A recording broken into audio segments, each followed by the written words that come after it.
Olá, meu nome é Liv, eu sou assessora política do INESC e nos próximos minutinhos a gente vai entender o que é esse tal de orçamento secreto e as suas implicações políticas, principalmente para as eleições do ano que vem. Só para começar a entender ele, tem que entender o que são emendas parlamentares. Emendas parlamentares, elas são um pedaço do orçamento do executivo que é destinado para os deputados e senadores para eles alocarem como quiserem, e na maior parte do tempo eles alocam nos seus redutos eleitorais, um pouco para fazer essa conexão entre o deputado ou senador e as suas bases eleitorais. O que a princípio não é de nada, não é ruim, né? A gente precisa disso para a democracia, mas tem que ter um limite, porque essas emendas, então, elas não acompanham um planejamento governamental, não tem critérios mais técnicos, é realmente mais político e sem a gente conseguir muito monitorar os impactos disso nas políticas públicas. Mas as emendas parlamentares, existem 4 tipos delas.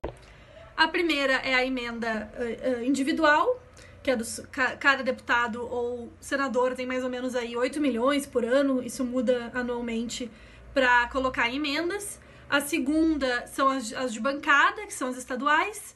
A terceira são as de comissão, tipo Comissão de Direitos Humanos, Comissão de Educação, que existe tanto no Senado quanto na Câmara. E a quarto tipo de emenda é a emenda do relator geral, que é essa que a gente vai conversar mais aqui com detalhes. Então, é importante entender que as emendas individuais e as estaduais, elas têm limites muito claros, né? Tu pega um pedaço da receita e tu determina, né, que é 1,2% da receita corrente líquida em relação às individuais, e determina que, olha, eu vou distribuir, né, para os deputados e para os senadores igualmente, então todos vão receber a mesma fatia do orçamento. As emendas de relator geral, a princípio, elas tinham só um caráter de organizar o orçamento, porque o relator é quem pega essas várias emendas que vêm no processo orçamentário e organiza elas. Então as emendas de relator, a princípio, elas tinham um caráter mais de ajuste no texto, coisas do tipo. Mas esse cenário mudou bastante a partir de 2019, quando foi, a partir de uma lei, foi colocado que é possível que o relator geral tenha também a alocação orçamentária de pedaços do orçamento para suas emendas. Mas o que isso significa? Isso significa que foi alocado agora um poder muito grande para o relator geral fazer suas próprias emendas com dinheiro. E essas emendas, elas não têm os mesmos limites constitucionais que aparecem nas emendas individuais ou nas emendas de Estado. Elas não têm muitos limites, assim, tem algumas resoluções, mas é uma margem de manobra muito maior para o relator dizer quanto vai gastar. E acaba que os valores estão acima dos valores das emendas individuais, que são as emendas para todos os 513 deputados e os senadores também.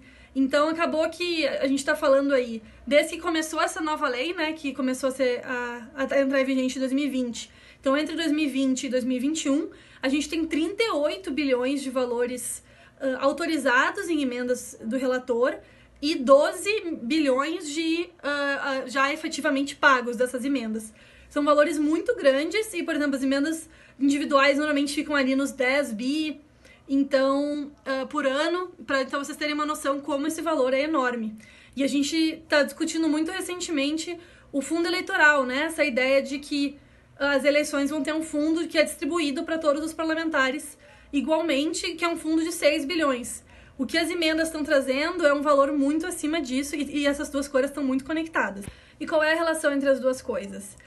O Estado de São Paulo fez uma matéria em maio desse ano que colocou, onde ele achou ofícios, onde os deputados e senadores da base do governo do Bolsonaro indicaram onde eles gostariam que as emendas de relator fossem aplicadas de acordo com os interesses deles, em valores muito além do que eles teriam direito enquanto emendas individuais. Então, acabou se criando um processo no qual existe uma emenda que, né, recursos de emenda que não tem um limite e que a gente não sabe como estão sendo distribuídas entre os parlamentares e como o Estado de São Paulo denunciou, na verdade estão sendo distribuídas para a base do governo Bolsonaro. Para ano que vem, existe grandes chances desse processo se repetir e então a gente tem aí pelo menos talvez 2, 3 vezes o valor do fundo eleitoral, que vai ser basicamente uma bolsa reeleição para esses deputados e senadores que tiverem acesso às emendas de relator, que até agora são a base do governo Bolsonaro. Então, o orçamento secreto é muito perigoso para a nossa democracia, principalmente em ano de eleição. Não tem transparência para a gente saber de fato quem está recebendo esses recursos. E a gente tem que se preocupar bastante com os valores, porque também levam a cortes em outras áreas de gasto social que não estão tendo essa preferência de alocação de orçamento.